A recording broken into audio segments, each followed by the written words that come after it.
It began like any ordinary night. A young father at home, his children fast asleep, the world outside quiet, but inside that house, behind closed doors, something was terribly wrong. When help was finally called, what the police discovered would leave them stunned. A man barely able to stand, his body marked by months, perhaps years, of hidden pain. No one had seen it, no one had guessed the truth, and yet this was not a sudden tragedy. It was the result of years of silence, control, and torment. This is the story of Alexander Gerald Skiel, the man who survived a nightmare and lived to tell it. Born on August 17, 1995, in the small English village of Stewartby, Alexander's life began in struggle. He and his twin brother, Luke, arrived prematurely, Alexander weighing only 1 kilogram. Doctors weren't sure if he'd survive. But he did. Against the odds, the tiny boy grew stronger. Surgeries, hospital stays, and uncertainty marked his early days, but eventually he pulled through. As he grew, Alexander found joy in an unlikely place, soccer. For him, the field wasn't just a game, it was freedom. He played passionately, especially on weekends, when everything else in life seemed to fade away. He was friendly, outgoing, surrounded by friends, but relationships, they weren't his focus, until the summer of 2012. That was when he met her, the girl who would change everything, Jordan Worth. Jordan, born April 1995, had a reputation for kindness. From childhood, she volunteered at animal shelters, raised money for African charities, and excelled at gymnastics. Teachers admired her, friends praised her dedication. By all appearances, she was the picture of compassion. She and Alexander met in June 2012 at a university presentation. The connection was instant. For Alexander, who had never dated seriously, Jordan's attention was thrilling. She made him feel seen, understood, special. Their relationship blossomed quickly. Soon, Jordan was not only part of his life, but present at family gatherings and parties. To Alexander, it felt perfect, but to others, especially his mother, Geraldine, something was off.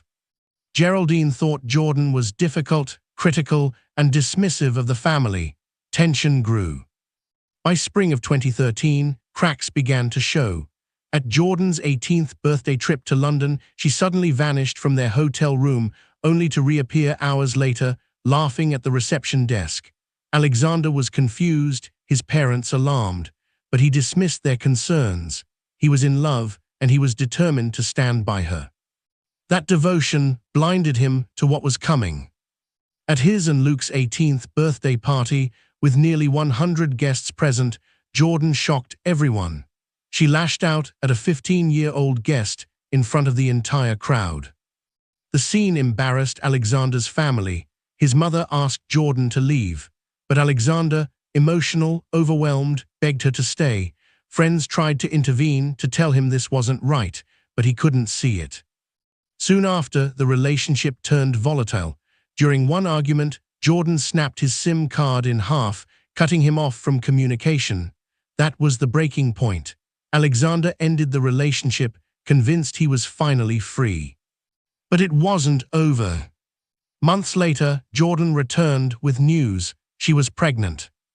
Though determined not to rekindle romance, Alexander promised to step up as a father.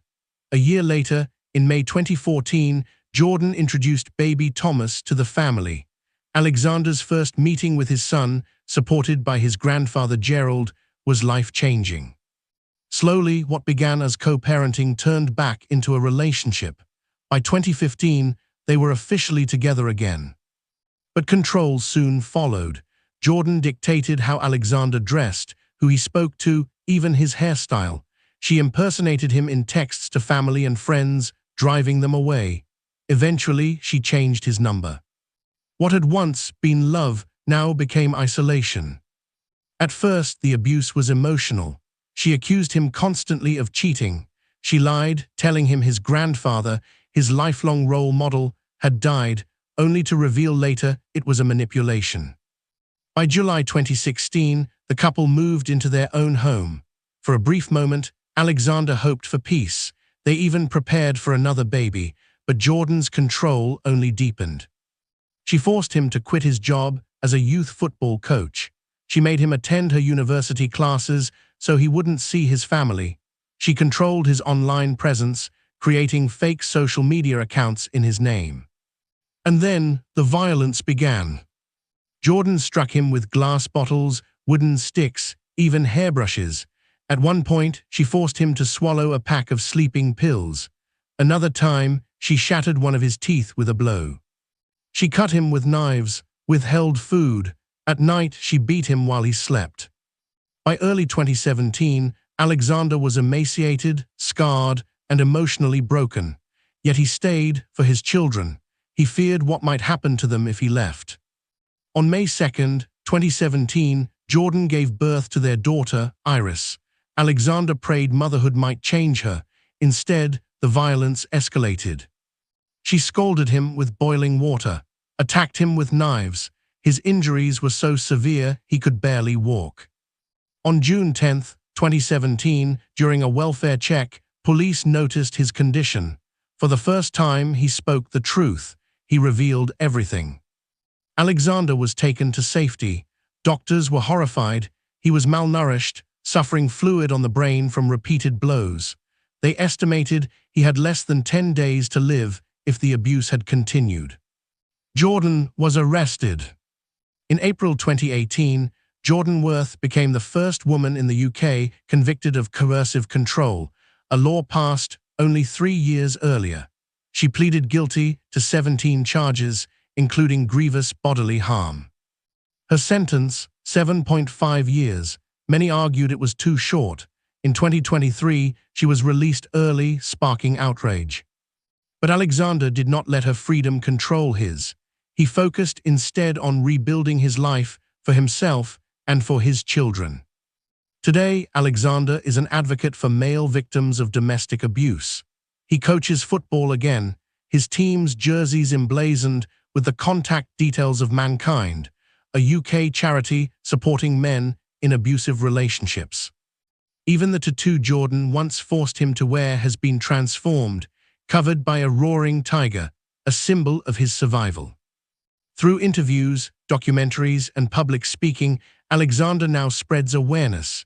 He reminds the world that abuse has no gender, that silence can be deadly, and that survival is possible. Alexander often reflects on how close he came to losing his life, but he survived, and in survival, he found a mission to speak for those who feel voiceless. His story is not just one of cruelty, it is one of resilience, courage, and hope. This was the hidden nightmare of Alexander Skiel, and his fight to turn pain into purpose.